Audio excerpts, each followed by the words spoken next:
I'm A. And I'm B. This is the AV Unfiltered podcast. Ask the Aunties. Okay, we're going to get started. This is a good one. Am I the a-hole for refusing to tell my boyfriend how much money I make?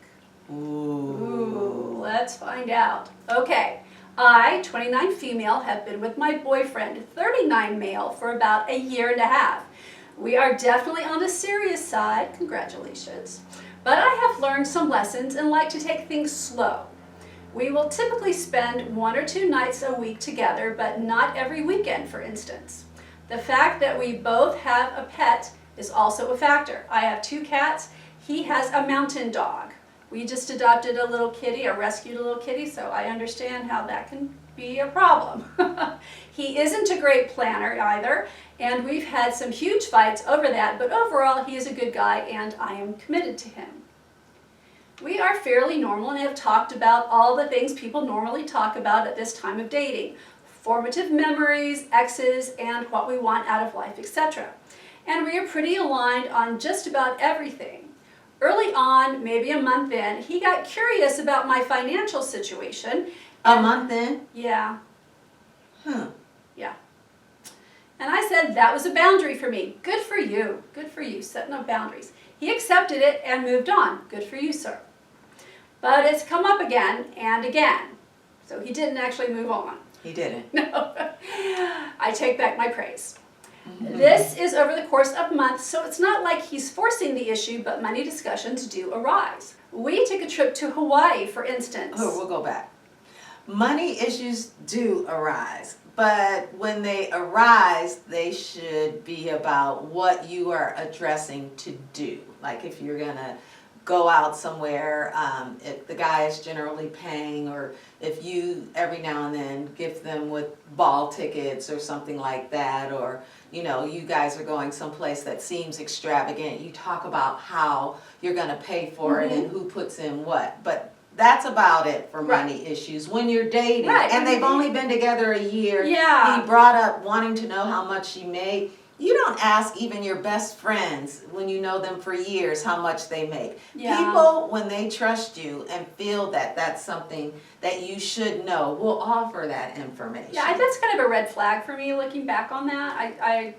That's not cool at Yeah, all. yeah. Why is he fishing for that detail? I don't know. Let's see, because this is her side. So we took a trip to Hawaii, for instance. I said I think it's reasonable to split it down the middle, but I'll be honest, maybe it isn't. The truth is he makes about half of what I do. We both have salary jobs that pay similarly, but I have a couple of freelance gigs which dramatically increase my income.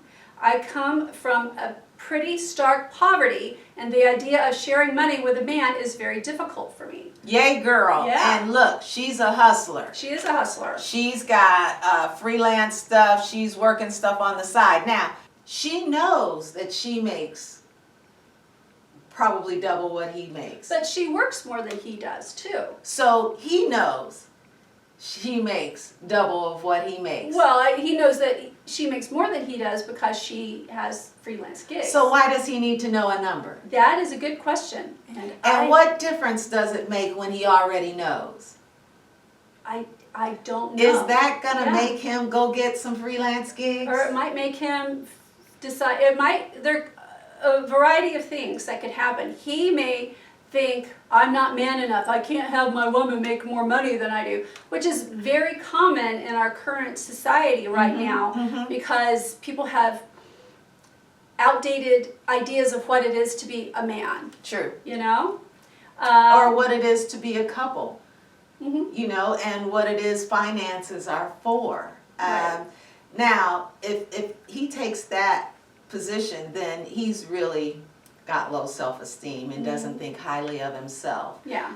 Because if he's doing what he loves, then he's a full person no matter what the income is. Right. He has a wonderful woman that completes him. That should be all one needs. Right. Knowing how much she makes or trying to figure that out sounds like he's trying to pull back on what he contributes so he can have more of his money for whatever he wants it for. Yeah, that could be very, very true.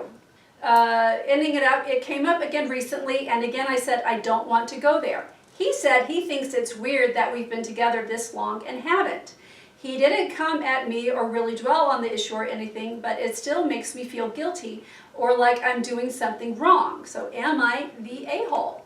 And my answer is no. And he's making you feel guilty, Yeah. which means another red flag. Yeah, I think. Anyone who doesn't value Mhm. your truth and honor how you feel is out of bounds. Yeah, I'm glad you're having fun with this guy, but I think he's Mr. Right now and not Mr. Right. Because, you know, I mean, many people would think it was a glamorous job. Mhm. And it was, because sometimes I got to dress up in designer gowns that were loaned to me. But I couldn't afford them. But I could not Even afford better, them. she didn't have to pay for Well, it. I couldn't afford them. But I made considerably less than my husband when I had that career, because he chose a sensible occupation. But we never let finances get in our way. I mean, that was one thing that we never did. And my husband is a planner because he is in finance, and he also planned all of our dates. I made that man really work hard just for that. So I'm going to say you're definitely not the a-hole, and I think maybe your beau is. He definitely is trying to get you to tear down your boundaries and make you admit to how much you make, and it's none of his business until you decide that you want to plan a life together, and that's when you start talking about budgets and things like that. So Yes, and how your monies work together to achieve the goals that you set together. I want to go back to something you said, which I think is most apropos. He's for right now, which means it's over, darling. Move on. 1 year was fun with him. Get something better, darling. Yes. You love yourself. He has an issue with money, and you're getting it. So go on and get it and find somebody who's on your level. And since you went to Hawaii, aloha means hello and goodbye. Did they go? Yeah, we went to Hawaii on a trip. And they split it down Split the down the middle. middle, Yeah. Yeah, get you a guy who's gonna pay for the hotel and the flight and the trip and everything, and while you're there you can, pick up the cocktails. No, I think it's bill. okay to go 50-50. I think it's okay. I do too, you know? but I'm saying get you a guy who's gonna pay for the hotel, pay for the tickets, and when you're there, you could treat him to all the fun that's going on there. Because it's really nice to have a man who plans. When you plan, it's not that much difference. It's the gesture. It is the gesture, but I think that the trip was a good way to say, okay, how are we going to do this? They split it 50-50. I think that was the thing to do. So when you're doing a trip like that, that's the time to start talking about finances and how much you're going to contribute to it. And it was 50-50, so I think that was fair. He shouldn't have. That was all they could do, or they wouldn't have gone. Well, I mean, because let's be honest. When I've been there. When you are offering 50-50, you know they can't do it. You're being nice and saying, I want to go to Hawaii. Come on, I know you want to go with me. I want you there with me. I know you can't afford to say I'll get the plane tickets. I know you can't afford to say I'll get the hotel. So let's do 50-50. That's a weak move on the woman's part. Now, if they've been together long enough where finances have been discussed, and they know that they have other financial goals, then that's one thing. But just dating for a year and wanting to do a getaway trip, she was supposed to have dumped him a bit sooner, I think. Well, I mean, she's dating now. I'm not. I never want to date again. But I just. And she never will. She never will. Because my husband's supposed to outlive me. But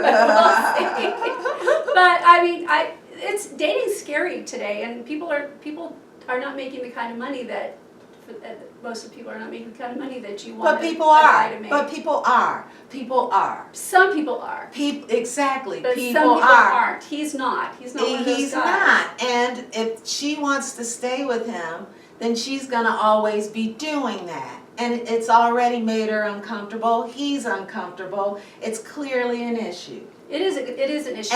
And when you have high self-esteem, the next guy she's with is not going to be on that income level. He's going to be on a higher income level because she's dealt with that and she's done with that. That's what we do. You know, we can stick in something and continue to, you know, try to work it out and have issues with it, or we can stop, cut our losses, learn from what we experienced, wish the other person well, remain friends if you want to remain friends, and then elevate your game.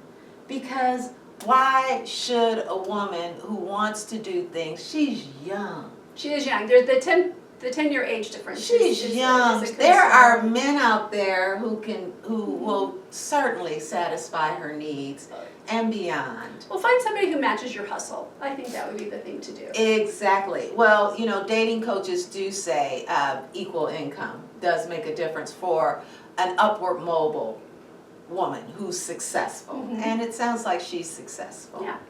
And no shade, not trying to talk bad about the dude, you know, but, you know, he needs to elevate his game as well. Yeah. And then breaking up with him will help him understand if he wants someone who's as fabulous as you, darling, he's gonna have to kick it up.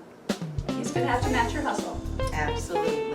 And on that note, I'm A. and I'm V, This is the AV Unfiltered Podcast. and you asked the auntie.